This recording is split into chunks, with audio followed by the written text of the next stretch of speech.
খেলা সংবিধানের অধিকার খর্ব করা হলো। আর এটা ইলজামটা আসলো ইসলামের উপরে, এটা ইলজামটা আসলো মুসলমানের উপরে, এটা ইলজামটা আসলো ঈদ উল ফিতরের উপরে, ইলজামটা আসলো আমাদের কি ধর্মের উপরে। যার জন্য খাস করে যুবক ভাইদেরকে আমি রিকোয়েস্ট করবো যাতে ঈদের দিনে এরকম কাজ না করি যার দ্বারা আমাদের ইসলামের দাগ লাগে, যার দ্বারা আমার বাবার বদনাম হয়, যার দ্বারা আমার সমাজের বদনাম হয়, এরকম কাজ ঈদের খুশিতে আমরা করবো না। এক নম্বর। দুই নম্বর হলো দেখা যায় কতগুলো গাড়ির মধ্যে ডেক নিয়েও বাজায়।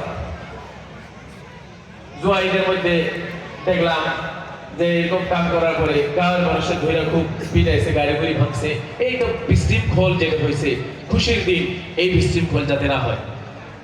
খুশি কি একজনকে আরেকজনকে দাওয়াত দিব, একজনকে আরেকজনকে সম্মান করব, একজনকে আরেকজনের ভালো মন্দ খবর নিব ঈদের।